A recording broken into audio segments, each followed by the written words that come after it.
ಆತ್ಮೀಯ ಸ್ಪರ್ಧಾರ್ಥಿ ಮಿತ್ರರಿಗೆ ತಮ್ಮೆಲ್ಲರಿಗೂ ಕರ್ನಾಟಕ ಇತಿಹಾಸ ಪ್ರಶ್ನೋತ್ತರಗಳ ಸರಣಿ ಅಧ್ಯಾಯವಾರು ಏನು ಡಿಸ್ಕಸ್ ಮಾಡ್ತಾ ಇದ್ದೀನಿ ಅದರ ಪಾರ್ಟ್ 3 ಇವತ್ತು ನಾನು ನಿಮ್ಮ ಮುಂದೆ ತರ್ತಾ ಇದ್ದೀನಿ.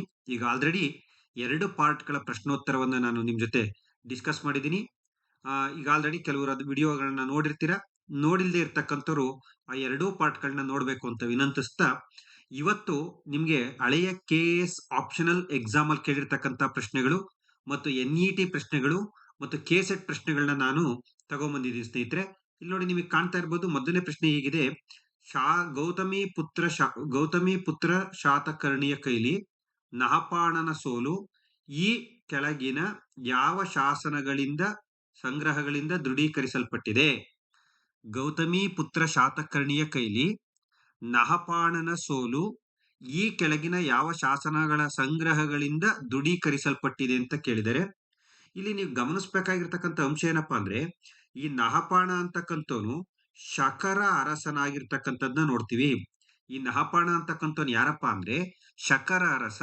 ಶಾತವಾಹನರು ಪ್ರಬಲರಾದಂತ ಸಂದರ್ಭದಲ್ಲಿ, ಗೌತಮಿ ಪುತ್ರ ಶಾತಕರ್ಣಿಯು ಪ್ರಬಲನಾಗಿದ್ದಂತ ಸಂದರ್ಭದಲ್ಲಿ ಈ ಶಕರ ನಹಪಾಣ ಇದನ್ನಲ್ಲ ಅಥವಾ ಶಕರ್ ಇದ್ದಾರಲ್ಲ, ಪದೇ ಪದೇ ಶಾತವಾಹನರ ಮೇಲೆ ದಾಳಿ ಮಾಡಿ ತೊಂದರೆ ಕೊಡ್ತಾ ಇರ್ತಾರೆ. ಇದರಿಂದ ಗೌತಮಿ ಪುತ್ರ ಶಾತಕರ್ಣಿ ಏನ್ ಮಾಡ್ತಾನೆ, ಶಕರ ನಹಪಾಣನನ್ನ ಸೋಲಿಸಿ ಶಕಾರಿ ಶಕಾರಿ ಎಂಬ ಬಿರುದನ್ನ ಪಡಿತಾನೆ. ಶಕಾರಿ ಎಂಬ ಬಿರುದನ್ನ ಪಡೆದು ಈ ಶಕರ ನಾಣ್ಯಗಳ ಮೇಲೆ, ಸುಮಾರು ಶಕರ 8,000 ನಾಣ್ಯಗಳ ಮೇಲೆ ತನ್ನ ಹೆಸರನ್ನ ಮರುಮುದ್ರಿಸ್ತಾನೆ. ಸೊ ಅದು ಎಲ್ಲಿ ಸಿಕ್ಕಿರ್ತಕ್ಕಂಥ ನಾಣ್ಯಗಳು ಅಂತ ನಾವು ನೋಡೋದಾದ್ರೆ, ಎರಕಿನ್ ಅನ್ನೋದು ರಾಂಗು, ಕುಂಡಜ್ ಅನ್ನೋದು ರಾಂಗು, ಉಜ್ಜಯಿನಿ ಅನ್ನೋದು ರಾಂಗು. ಸರಿಯಾದ ಉತ್ತರ ನಾಸಿಕ್. ಯಾವ ಶಾಸನದಿಂದ ದೃಢೀಕರಿಸಲ್ಪಟ್ಟಿದೆ ಗೌತಮಿ ಪುತ್ರ ಶಾತಕರ್ಣಿಯ ಕೈಲಿ ನಹಪಾಣ ಸೋತಿರ್ತಕ್ಕಂಥದ್ದು ಅಂದ್ರೆ, ಸೊ ಸರಿಯಾದಂತ ಉತ್ತರ ನಾಸಿಕ್ ಸ್ನೇಹಿತರೆ. ನಾಸಿಕ್ನಲ್ಲಿ ಸುಮಾರು 8,000 ಶಕರ ನಾಣ್ಯಗಳ ಮೇಲೆ ಈತ ತನ್ನ ಹೆಸರನ್ನ ಮರುಮುದ್ರಿಸಿರ್ತಕ್ಕಂಥದ್ದನ್ನ ನಾವು ನೋಡ್ತೀವಿ. ಅದಲ್ಲದೆ ಈ ನಮ್ಮ ಗೌತಮಿ ಪುತ್ರ ಶಾತಕರ್ಣಿ ಇದ್ದಿರಲ್ಲ, ಗೌತಮಿ ಪುತ್ರ ಶಾತಕರ್ಣಿಯ ತಾಯಿ ಬಾಲ್ಯಶ್ರೀಯವರು ತನ್ನ ಮಗನ ಸೈನಿಕ ಸಾಧನೆಗಳನ್ನ ಕುರಿತಂತೆ ನಾಸಿಕ್ ಶಾಸನವನ್ನ ಕೆತ್ತಿಸಿದ್ದಾರೆ. ಹಾಗಾಗಿ ನಾಸಿಕ್ ಶಾಸನವನ್ನ ಕೆತ್ತಿಸ್ತೋರು ಯಾರು ಅಂದ್ರೆ ಗೌತಮಿ ಬಾಲ್ಯಶ್ರೀ. ಹಾಗಾಗಿ ಗೌತಮಿ ಪುತ್ರ ಶಾತಕರ್ಣಿಯ ಕೈಲಿ ಶಕರು ಅಥವಾ ನಹಪಾಣ ಸೋತಂತ ಮಾಹಿತಿ ಯಾವ ಶಾಸನದಿಂದ ದೃಢೀಕರಣ ಆಗಿದೆ ಅಂದ್ರೆ, ಈಗಾಗಲೇ ನಿಮ್ಗೆ ಗೊತ್ತಾಯ್ತು. ಸರಿಯಾದಂತ ಉತ್ತರ ನಾಸಿಕ್ ಸ್ನೇಹಿತರೆ.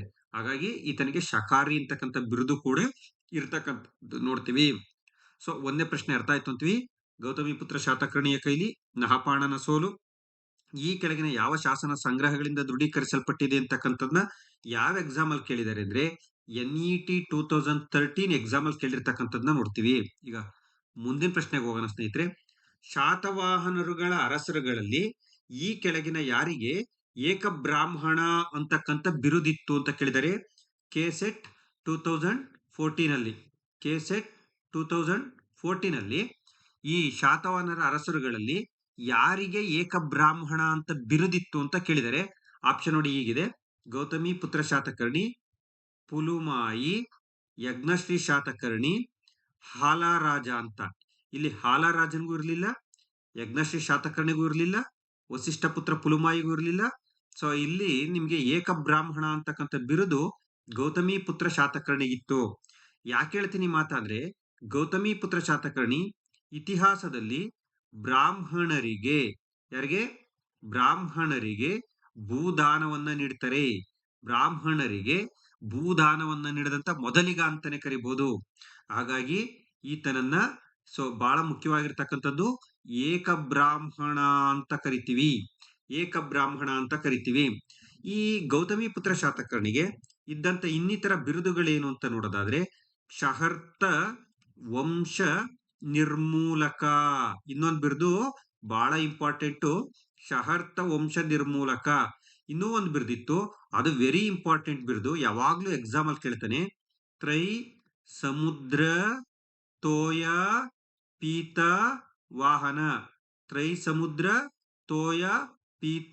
ವಾಹನ. ನೋಡಿ, ಏಕಬ್ರಾಹ್ಮಣ ಅನ್ನೋ ಬಿರುದು, ಕ್ಷಹರ್ತ ವಂಶ ನಿರ್ಮೂಲಕ ಅನ್ನೋ ಬಿರುದು, ತ್ರೈ ಸಮುದ್ರ ತೋಯ ಪೀತಾವಾಹನ ಅಂತ ಬಿರುದು ಯಾರಿಗಿತ್ತು ಅಂತ ಕೇಳಿದ್ರೆ ಗೌತಮಿ ಪುತ್ರ ಶಾತಕರ್ಣಿಗೆ. ಗೌತಮಿ ಪುತ್ರ ಶಾತಕರ್ಣಿಗೆ. ಈತ ಇತಿಹಾಸದಲ್ಲಿ ಬ್ರಾಹ್ಮಣರಿಗೆ ಭೂದಾನವನ್ನ ಮಾಡಿದಂತ ವ್ಯಕ್ತಿ ಆಗಿರ್ತಕ್ಕಂಥದ್ದನ್ನ ನೋಡ್ತೀವಿ. ಕೆಸೆಟ್ 2014 ಅಲ್ಲಿ ಕೇಳಿರ್ತಕ್ಕಂಥದ್ದನ್ನ ನೋಡ್ತೀವಿ. ಸೊ ಸ್ನೇಹಿತರೆ, ನೆಕ್ಸ್ಟ್ ಅಲ್ಲಿ ನಿಮಗೆ ಕಾಣ್ತಾ ಇರ್ಬೋದು, ಈ ಕೆಳಗಿನ ಯಾವ ಶಾತವಾಹನ ಅರಸನು ನಾಣ್ಯಗಳನ್ನು ಬಿಡುಗಡೆ ಮಾಡಿ ಅದರಲ್ಲಿ ಸಮುದ್ರಯಾನದ ಹಡಗುಗಳ ಚಿತ್ರವನ್ನು ಚಿತ್ರಿಸಿದನು ಅಂತ ಐತ್ ನೋಡ್ರಿ. ಚಿತ್ರವನ್ನು ಚಿತ್ರಿಸಿದನು. ಕೆಳಗಿನ ಯಾವ ಶಾತವಾಹನ ಅರಸ ನಾಣ್ಯಗಳಲ್ಲಿ ಸಮುದ್ರಯಾನದ ಬಗ್ಗೆ ಒಂದು ಹಡಗುಗಳ ಬಗ್ಗೆ ಚಿತ್ರವನ್ನ ಚಿತ್ರಿಸಿದಾನೆ ಅಂತ. ಸೊ ಆಪ್ಷನ್ ಏನಿದೆ ನೀವೇ ಗೆಸ್ ಮಾಡ್ತಾ ಹೋಗ್ರಿ, ಸಾಧ್ಯ ಆದ್ರೆ ಕಮೆಂಟ್ ಮಾಡ್ತಾ ಹೋಗ್ರಿ. ಸೊ ಶಿವಸ್ಕಂದ ಶಾತಕರ್ಣಿ ಇದೆ, ಯಜ್ಞಶ್ರೀ ಶಾತಕರ್ಣಿ ಇದೆ, ವಿಜಯ ಇದೆ, ವಸಿಷ್ಠ ಪುತ್ರ ಪುಲುಮಾಯಿ ಇದೆ. ಸ್ನೇಹಿತರೆ, ಇಲ್ಲಿ ವಸಿಷ್ಠ ಪುತ್ರ ಪುಲುಮಾಯಿನೂ ತಪ್ಪು, ವಿಜಯನು ತಪ್ಪು ಮತ್ತು ಶಿವಸ್ಕಂದ ಶಾತಕರ್ಣಿಯು ತಪ್ಪು. ಸರಿಯಾದಂತ ಉತ್ತರ ಯಜ್ಞಶ್ರೀ ಶಾತಕರ್ಣಿ. ಸೊ ಸರಿಯಾದಂತ ಉತ್ತರ ಯಜ್ಞಶ್ರೀ ಶಾತಕರ್ಣಿ. ಯಾಕಂದ್ರೆ ಈ ಯಜ್ಞಶ್ರೀ ಶಾತಕರ್ಣಿ ಇದೇನಲ್ಲ, ಈತ ಶಾತವಾಹನರ ಕೊನೆಯ ಪ್ರಸಿದ್ಧ ದೊರೆ, ವೆರಿ ಪ್ರಾಮಿನೆಂಟ್ ಕಿಂಗ್, ಕೊನೆಯ ಪ್ರಸಿದ್ಧ ದೊರೆ ಆಗಿರ್ತಕ್ಕಂಥದ್ದನ್ನ ನೋಡ್ತೀವಿ. ಶಾತವಾಹನರ ಕೊನೆಯ ಪ್ರಸಿದ್ಧ ದೊರೆ ಯಾರು ಅಂದ್ರೆ ಯಜ್ಞಶ್ರೀ ಶಾತಕರ್ಣಿ. ಈತ ನಾಣ್ಯಗಳ ಮೇಲೆ ಮೀನು ಮತ್ತು ಹಡಗಿನ ಚಿತ್ರವನ್ನ ಚಿತ್ರಿಸಿದಾನೆ. ಮೀನು ಮತ್ತು ಹಡಗಿನ ಚಿತ್ರವನ್ನ ಚಿತ್ರಿಸಿದಾನೆ. ಇಲ್ಲಿ ಗಮನಿಸಬೇಕಾದಂತ ಅಂಶ, ಇದು ಏನನ್ನ ಸೂಚಿಸುತ್ತೆ ಅಂದ್ರೆ ಈತನ ಸಮುದ್ರಯಾನ ವ್ಯಾಪಾರವನ್ನ ಸೂಚಿಸ್ತಕ್ಕಂಥದ್ದನ್ನ ನೋಡ್ತೀವಿ ಸ್ನೇಹಿತರೆ. ಹಾಗಾಗಿ ಶಾತವಾಹನರ ಅರಸರ ನಾಣ್ಯಗಳನ್ನ ಮುದ್ರಿಸಿದಂತಹ ನಾಣ್ಯಗಳ ಮೇಲೆ ಹಡಗುಗಳನ್ನ ಚಿತ್ರವನ್ನ ಮುದ್ರಿಸಿದಂತ ರಾಜ ಯಾರು ಅಂತ ಕೇಳಿದ್ರೆ ಯಜ್ಞಶ್ರೀ ಶಾತಕರ್ಣಿ. ಇಲ್ಲಿ ಸ್ನೇಹಿತರೆ ನೀವು ಗಮನಿಸಬಹುದು, ಇನ್ನೊಂದು ನೋಡಿ, KS ಆಪ್ಷನ್ 2055 ಅಲ್ಲಿ KS ಆಪ್ಷನಲ್ ಎಕ್ಸಾಮ್ ಅಂತ ಮಾಡ್ತಾ ಇದ್ರೆ, ಅವಾಗ ಆಪ್ಷನಲ್ ಎಕ್ಸಾಮ್ ಅಲ್ಲಿ ಕೇಳಿರ್ತಕ್ಕಂಥ ಪ್ರಶ್ನೆ ಮಹಾರಥಿ ಏನ್ ಹೇಳ್ರಿ ಮಹಾರಥಿ ಎಂಬುದು ಕೆಳಕಂಡ ರಾಜವಂಶಜರ ಮುಖ್ಯಸ್ಥನನ್ನ ಸೂಚಿಸುವ ಪದ ಅಂತಿದೆ. ಮಹಾರಥಿ ಅನ್ನೋದು ಯಾವ ಕಾಲದಲ್ಲಿ ಈ ಪದವನ್ನ ಬಳಸ್ತಾ ಇರುವಂತ ಆಪ್ಷನ್ ಅಲ್ಲಿ ಶಕರ್ ಇದೆ, ಇಕ್ವಾಕುಗಳಿದೆ, ಶಾತವಾಹನರಿದೆ, ಕಳಿಂಗರಿದೆ. ಸೊ ಇಲ್ಲಿ ಕಳಿಂಗರು ಅಲ್ಲ, ಇಕ್ವಾಕುಗಳು ಅಲ್ಲ, ಶಕರು ಅಲ್ಲ. ಸರಿಯಾದಂತ ಉತ್ತರ ಶಾತವಾಹನರು. ಸರಿಯಾದಂತ ಉತ್ತರ ಶಾತವಾಹನರು. ಯಾಕೆಂದ್ರೆ ಶಾತವಾಹನರ ಸಾಮಂತರನ್ನ ಏನಂತ ಕರಿತಾ ಇದ್ರು ಅಂತ ನೋಡಿದ್ರೆ ಭೋಜ. ಏನಂತ ಕರಿತಾ ಇದ್ರು? ಭೋಜ ಮತ್ತು ಮಹಾಭೋಜ. ಭೋಜಕರು ಮತ್ತು ಮಹಾಭೋಜಕರು, ಭೋಜಕರು ಮತ್ತು ಮಹಾಭೋಜಕರು ಹಾಗೂ ಮಹಾರಥಿಗಳು. ಭೋಜಕರು, ಮಹಾಭೋಜಕರು, ಮಹಾರಥಿಗಳು ಅಂತ ಕರಿತಾ ಇದ್ರು. ನೋಡಿ, ಶಾತವಾಹನರ ಸಾಮಂತರನ್ನ ಭೋಜಕರು, ಮಹಾಭೋಜಕರು, ಮಹಾರಥಿಗಳು ಅಂದ್ರೆ ಅವರ ಸ್ಥಾನದ ಆಧಾರದ ಮೇಲೆ ಭೋಜಕ, ಮಹಾಭೋಜಕ, ಮಹಾರಥಿ. ಚಿಕ್ಕ ಸಾಮಂತ, ಅದಕ್ಕಿಂತ ದೊಡ್ಡ ಸಾಮಂತ, ಅದಕ್ಕಿಂತ ದೊಡ್ಡ ಸಾಮಂತ. ಹಾಗಾಗಿ ಮಹಾರಥಿ ಅಂತಕ್ಕಂಥದ್ದು ಈ ಕೆಳಗಿನ ರಾಜವಂಶಸ್ಥರ ಮುಖ್ಯಸ್ಥ ಅಂದ್ರೆ ಯಾವ ಸಾಮಂತರನ್ನ ಸೂಚಿಸುವ ಪದ ಅಂತ ಕೇಳಿದರೆ ಸೊ ಶಾತವಾಹನರು ಸರಿಯಾದಂತ ಉತ್ತರ ಆಗಿರ್ತಕ್ಕಂಥದ್ದನ್ನ ನೋಡ್ತೀವಿ ಸ್ನೇಹಿತರೆ. ಇಲ್ಲಿ ಬಹಳ ಮುಖ್ಯವಾಗಿರ್ತಕ್ಕಂಥ ನೆಕ್ಸ್ಟ್ ಪ್ರಶ್ನೆ ಏನು ಅಂದ್ರೆ, ಇದನ್ನ ಬಹಳ ಮೊನ್ನೆ 2024 KS ಅಲ್ಲಿ ಕೂಡ ಕೇಳಿದರೆ, ಮತ್ತೆ ಹಿಂದೆ ಬಹಳ ಮುಖ್ಯವಾಗಿರ್ತಕ್ಕಂಥದ್ದು ಏನಪ್ಪಾ ಅಂದ್ರೆ KS 2005 ಆಪ್ಷನಲ್ KS ಎಕ್ಸಾಮ್ ಅಲ್ಲಿ ಕೇಳಿರ್ತಕ್ಕಂಥದ್ದನ್ನ ನೋಡ್ತೀರಾ. ಇಲ್ಲಿ ಬಹಳ ಮುಖ್ಯವಾಗಿರ್ತಕ್ಕಂಥದ್ದು KS ಆಪ್ಷನಲ್ 2005 ಅಲ್ಲಿ ಕೇಳಿರ್ತಕ್ಕಂಥದ್ದನ್ನ ನೋಡ್ತೀವಿ. ಏನಿದು ಪ್ರಶ್ನೆ ಅಂದ್ರೆ, ಶಾತವಾಹನರ ಕಾಲದಲ್ಲಿ ಕಂಡುಬರುವ ಅಹರ ಎಂಬುದು ಡ್ಯಾಶ್ ಆಗಿದೆ. ಅಹರ ಎಂಬುದು ಡ್ಯಾಶ್ ಆಗಿದೆ. ಏನದು? ಪ್ರಾಂತ್ಯವೋ, ಪಟ್ಟಣವೋ, ಜಿಲ್ಲೆಯೋ, ರಾಜಧಾನಿಯೋ ಅಂತ ನೋಡ್ತೀವಿ. ಇಲ್ಲಿ ಇದು ರಾಜಧಾನಿನೂ ಅಲ್ಲ, ಜಿಲ್ಲೆನೂ ಅಲ್ಲ ಅಹರ ಅನ್ನೋದು. ಸೊ ಇಲ್ಲಿ ಅಹರ ಅನ್ನೋದು ರಾಜಧಾನಿನೂ ಅಲ್ಲ, ಜಿಲ್ಲೆನೂ ಅಲ್ಲ. ಶಾತವಾಹನರ ಕಾಲದ ಪ್ರಾಂತ್ಯಗಳು. ಇದು 2018 PU ಲೆಕ್ಚರರ್ ಎಕ್ಸಾಮ್ ಅಲ್ಲಿ ಕೂಡ ಕೇಳಿರ್ತಕ್ಕಂಥದ್ದನ್ನ ನೋಡ್ತೀವಿ. ಹಾಗಾಗಿ ಇದು ವೆರಿ ಇಂಪಾರ್ಟೆಂಟು. ಯಾಕೆಂದ್ರೆ ಶಾತವಾಹನರ ಕಾಲದಲ್ಲಿ ಪ್ರಾಂತ್ಯಗಳನ್ನ ನಾವೇನಂತ ಕರಿತಾ ಇರ್ತೀವಿ ಅಂದ್ರೆ ಆಹಾರ ಅಂತ ಕರಿತಾ ಇರ್ತೀವಿ. ಆಹಾರ ಅಂತ ಕರಿತಾ ಇರ್ತೀವಿ. ಉದಾಹರಣೆಗೆ ಇಲ್ಲಿ 3 ಪ್ರಮುಖ ಆಹಾರಗಳನ್ನ ಗುರುತಿಸ್ಬೋದು. ಕೇಳ್ಬೋದು ನಿಮ್ಗೆ ಎಕ್ಸಾಮ್ ಅಲ್ಲಿ ಕೇಳಿದಾನೆ ಕೂಡ. ಗೋವರ್ಧನ ಆಹಾರ, ಸೋಪಾರ ಆಹಾರ ಮತ್ತು ಮಮಲ ಆಹಾರ. ಮಮಲ ಆಹಾರ ಪ್ರಾಂತ್ಯಗಳಲ್ಲಿ ಗೋವರ್ಧನ ಆಹಾರ, ಸೋಪಾರ ಆಹಾರ, ಮಮಲ ಆಹಾರ ಅಂತಕ್ಕಂಥ 3 ಆಹಾರಗಳು ಪ್ರಮುಖವಾಗಿರ್ತಕ್ಕಂಥದ್ದನ್ನ ನೋಡ್ತೀವಿ. ಈ ಆಹಾರಗಳ ಮುಖ್ಯಸ್ಥನನ್ನ ಈ ಆಹಾರಗಳ ಮುಖ್ಯಸ್ಥನನ್ನ ಅಮಾತ್ಯ. ಸೊ ಈ ಆಹಾರಗಳ ಮುಖ್ಯಸ್ಥನನ್ನ ಅಮಾತ್ಯ ಅಂತ ಕರಿತಾ ಇದ್ರು. ಆಹಾರಗಳ ಮುಖ್ಯಸ್ಥನನ್ನ ಅಮಾತ್ಯ. ಅಮಾತ್ಯ ಈ ಆಹಾರಗಳ ಮುಖ್ಯಸ್ಥನನ್ನ ಅಮಾತ್ಯ ಅಂತ ಕರಿತಾ ಇದ್ರು. ಈ ಆಹಾರಗಳ ಮುಖ್ಯಸ್ಥನನ್ನ ಏನಂತ ಕರಿತಾ ಇದ್ರು ಅಂದ್ರೆ ಅಮಾತ್ಯ. ಅಮಾತ್ಯ ಅಂತ ಕರಿತಾ ಇದ್ರು. ಅಮಾತ್ಯ ಅಂತ ಕರಿತಾ ಇದ್ರು ಆಹಾರಗಳ ಮುಖ್ಯಸ್ಥನನ್ನ. ಸೊ ಹಾಗಾಗಿ ಬಹಳ ಮುಖ್ಯವಾಗಿರ್ತಕ್ಕಂಥದ್ದು ಶಾತವಾಹನರ ಕಾಲದಲ್ಲಿ ಕಂಡುಬರುವ ಆಹಾರ ಎಂಬುದು ಡ್ಯಾಶ್ ಆಗಿದೆ ಅಂದ್ರೆ ಪ್ರಾಂತ್ಯ ಆಗಿದೆ. ಓಕೆ, ಇದಾದ್ಮೇಲೆ ಇಲ್ಲಿ ನೋಡಿ ನಿಮ್ಗೆ ಬಹಳ ಮುಖ್ಯವಾದ್ದು KS 2014 ಆರ್ 15 ಅಲ್ಲಿ ಕೇಳಿರ್ತಕ್ಕಂಥ ಒಂದು ಪ್ರಶ್ನೆ. KS 2015 ಆರ್ 14 ಅಲ್ಲಿ ಕೇಳಿರ್ತಕ್ಕಂಥ ಒಂದು ಪ್ರಶ್ನೆ. ಶಾತವಾಹನರ ಕಾಲದಲ್ಲಿ ನಗರಾಡಳಿತವು ಈ ಕೆಳಗಿನ ಯಾರ ಕೈಯಲ್ಲಿತ್ತು ಅಂತ ಕೇಳಿದ್ದಾರೆ. ನಗರಾಡಳಿತ ಅಂದ್ರೆ ನಗರದ ಆಡಳಿತವನ್ನ ನೋಡಿಕೊಳ್ಳುವ ಸಮಿತಿ ಯಾವುದು ಅಂತ ಕೇಳಿದ್ದಾರೆ. ನಗರಗಳ ಆಡಳಿತವನ್ನ ನೋಡಿಕೊಳ್ಳುವ ಸಮಿತಿ. ಆಪ್ಷನ್ ಅಲ್ಲಿ ನಿಗಮನ ಸಭೆ ಇದೆ, ಆಗಮ ಸಭೆ ಇದೆ, ಸಮಿತಿ ಇದೆ, ವಿಧಾತ ಇದೆ. ಇಲ್ಲಿ ಸರಿಯಾದಂತ ಉತ್ತರ ನಿಗಮನ ಸಭಾ. ಸರಿಯಾದಂತ ಉತ್ತರ ನಿಗಮನ ಸಭಾ. ಆಗಮ ಸಭಾ ತಪ್ಪು, ಸಮಿತಿ ತಪ್ಪು, ವಿಧಾತ ತಪ್ಪು. ನಿಮ್ಗೆ ಗೊತ್ತಿರ್ಬೋದು ವೇದಗಳ ಕಾಲದಲ್ಲಿ ಸಭಾ, ಸಮಿತಿ, ವಿಧಾತ ಅಂತಕ್ಕಂಥ 3 ಸಂಸ್ಥೆಗಳಿದ್ದೋ. ಹಾಗಾಗಿ ಈ ಸಮಿತಿ ವಿಧಾತ ಅನ್ನೋದು ಸೊ ವೇದಗಳ ಕಾಲದ ಒಂದು ಆಡಳಿತ ಘಟಕಗಳಾಗಿದ್ದು, ಈ ಆಗಮ ಸಭಾ ಅನ್ನೋದು ಸುಮ್ನೆ ಹಂಗೆ ಇದ್ರಲ್ಲಿ ಕೊಟ್ಟಿದ್ದಾನೆ, ಇದೇನೂ ಅಲ್ಲ. ನಿಗಮನ ಸಭಾ ಅಂತಕ್ಕಂಥದ್ದು ನಗರಾಡಳಿತವನ್ನ ನೋಡಿಕೊಳ್ಳುವ ಸಮಿತಿ. ಯಾರ ಕಾಲದಲ್ಲಿ? ಈಗ ಶಾತವಾಹನರ ಕಾಲದಲ್ಲಿ ಪ್ರಾಂತ್ಯಗಳನ್ನ ಆಹಾರಗಳು ಮಾಡಿದ್ರು. ಆಹಾರಗಳನ್ನ ನಗರಗಳಾಗಿ ವಿಭಾಗ ಮಾಡಿದ್ರು. ಈ ನಗರಗಳನ್ನ ನೋಡಿಕೊಳ್ಳುವ ಸಮಿತಿ ನಿಗಮನ ಸಭಾ. ರೀಸೆಂಟ್ ಎಕ್ಸಾಮ್ ಅಲ್ಲಿ ಕೂಡ ಕೇಳಿದ್ರು ನಿಗಮನ ಸಭಾ ಅಂತಕ್ಕಂಥದ್ದು ಸರಿಯಾದಂತ ಉತ್ತರ. ಸ್ನೇಹಿತರೆ, ಕೆಳಗೆ ಕೊಟ್ಟಿರುವ ಉತ್ಪನ್ನಗೊಂಡ ಯಾವ ಸ್ಥಳಗಳಲ್ಲಿ ರೋಮನ್ ವ್ಯಾಪಾರ ವಸತಿಗಳಿದ್ದವು ಅಂತ ಕೇಳಿದ್ದಾರೆ. ಎಲ್ಲಿ? KS ಆಪ್ಷನ್ 2006 ಪೇಪರ್ ಅಲ್ಲಿ ಕೆಳಗೆ ಕೊಟ್ಟಿರುವ ಉತ್ಪನ್ನಗೊಂಡ ಯಾವ ಸ್ಥಳಗಳಲ್ಲಿ ರೋಮನ್ ವ್ಯಾಪಾರ ವಸತಿಗಳಿದ್ದವು ಅಂದ್ರೆ, ಯಾಕೆಂದ್ರೆ ನೀವು ನೋಡಿಲ್ಲಿ ಇವರ ವಿದೇಶಿ ವ್ಯಾಪಾರದ ಬಗ್ಗೆ ನಾವು ಟಾಲೆಮಿಯ ಅದು ಅನಾಮಧೇಯ ಬರೆದಿರುವ Periplus of the Erythraean Sea. Periplus of the very important ಕೃತಿ ಇದು, Periplus of the Erythraean Sea ಅಂತ. ಸೊ ಇದು ಈ ಕೃತಿಯನ್ನ ಬರೆದಿರೋದು ಯಾರು ಅಂದ್ರೆ ಅನಾಮಧೇಯ. ಅಂದ್ರೆ ಆ ಕೃತಿ ಬರೆದಿರೋನು ಯಾರು ಅಂತ ಸಿಕ್ಕಿಲ್ಲ. ಈ ತರ ಪ್ರಕಾರ ಅಥವಾ ಈ ಕೃತಿಯ ಪ್ರಕಾರ ಇವರು ಗ್ರೀಕು, ರೋಮು, ಪರ್ಷಿಯಾ ಮುಂತಾದ ರಾಷ್ಟ್ರಗಳೊಂದಿಗೆ ವ್ಯಾಪಾರವನ್ನ ಮಾಡ್ತಾ ಇದ್ರು. ಗ್ರೀಕು, ರೋಮು, ಪರ್ಷಿಯಾ ಮುಂತಾದ ದೇಶಗಳೊಂದಿಗೆ ವ್ಯಾಪಾರವನ್ನ ಮಾಡ್ತಾ ಇದ್ರು. ಇಲ್ಲಿ ಬಹಳ ಮುಖ್ಯವಾಗಿ ಆ ಜೊತೆಗೆ ಆಫ್ರಿಕಾದ ಜೊತೆಗೂ ಕೂಡ ಇವ್ರ ವ್ಯಾಪಾರ ಇತ್ತು. ಸೊ ಗ್ರೀಕ್, ರೋಮ್, ಪರ್ಷಿಯಾ, ಆಫ್ರಿಕಾದೊಂದಿಗೆ ವ್ಯಾಪಾರ ಸಂಪರ್ಕವನ್ನು ಹೊಂದಿದ್ರು. ಅದರಲ್ಲೂ ಕೂಡ ಒಂದು ಎಕ್ಸಾಮ್ ಕೇಳಿದ್ದಾರೆ ಇವರು ಹೆಚ್ಚಾಗಿ ಯಾರ ಜೊತೆಗೆ ವ್ಯಾಪಾರ ಮಾಡ್ತಾ ಇದ್ರು ಅಂತ. ರೋಮ್ನೊಂದಿಗೆ ಹೆಚ್ಚು ವ್ಯಾಪಾರವನ್ನ ಮಾಡ್ತಾ ಇದ್ರು. ಯಾಕೆಂದ್ರೆ ರೋಮನ್ನರ ಚಿನ್ನದ ನಾಣ್ಯಗಳು ಭಾರತದ ಒಂದು ಸ್ಥಳದಲ್ಲಿ ಸಿಕ್ಕಿವೆ. ರೋಮನ್ನರ ಚಿನ್ನದ ನಾಣ್ಯಗಳು ಹಾಗಾಗಿ ಅಲ್ಲಿ ಸಿಕ್ಕಿವೆ ಅಂದ್ರೆ ಅವರ ವ್ಯಾಪಾರ ವಸತಿ ಕೂಡ ಅದೇ ಆಗಿತ್ತು ಅನ್ನೋದು ಅದರಿಂದ ನಮಗೆ ಕಂಡು ಬರುತ್ತೆ. ಸೊ ಹಾಗಾದ್ರೆ ಆ ಸ್ಥಳ ಯಾವುದು ಅಂತ KS ಆಪ್ಷನ್ 2006 ಅಲ್ಲಿ ಕೇಳಿದಾನೆ. ಕೊಡುಗಲ್ಲೂರಂತೂ ಅಲ್ಲ, ಕಾವೇರಿ ಪಟ್ಟಣಮೂ ಅಲ್ಲ, ಕೋಡುಮಾನಾಲು ಅಲ್ಲ. ಸರಿಯಾದಂತ ತಮಿಳುನಾಡಿನ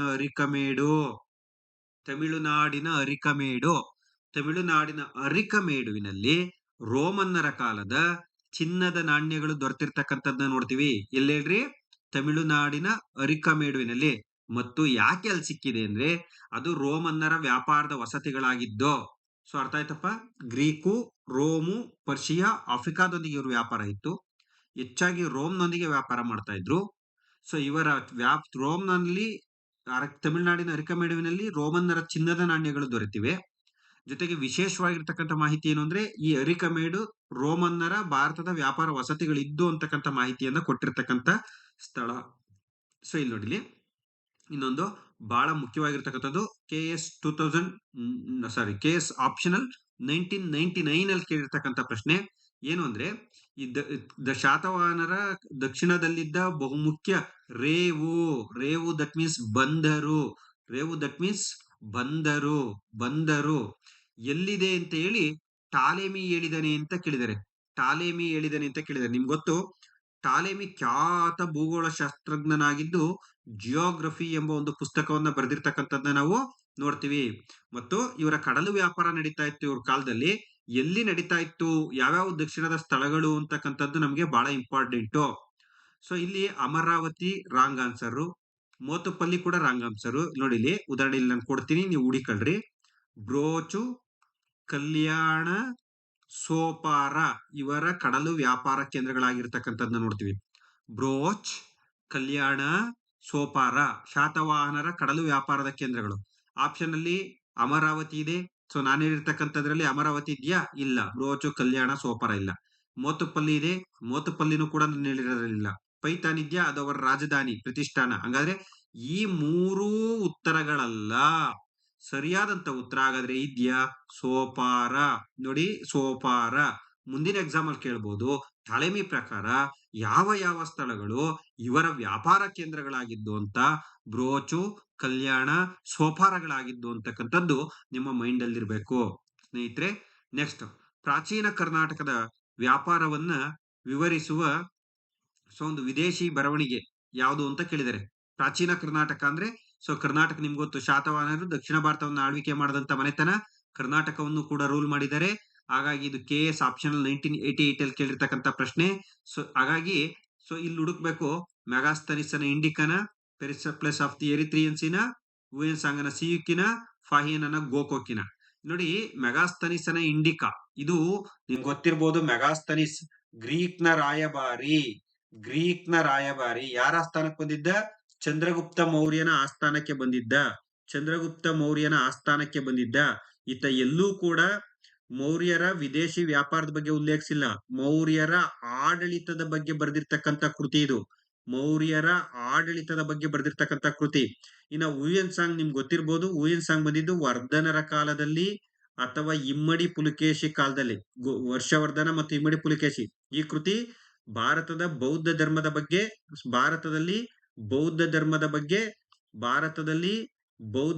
ಬಗ್ಗೆ ಮತ್ತು ಹರ್ಷವರ್ಧನನಿಗೂ ಇಮ್ಮಡಿ ಪುಲಕೇಶಿಗೂ ನಡೆದಂತ ನರ್ಮದಾ ನದಿ ಕದನದ ಬಗ್ಗೆ ಉಲ್ಲೇಖ ಇರ್ತಕ್ಕಂಥದ್ದನ್ನ ನಾವು ನೋಡ್ತಾ ಹೋಗ್ತೀವಿ. ಹಾಗಾಗಿ ಈ ಕೃತಿ ಕೂಡ ಅಲ್ಲ.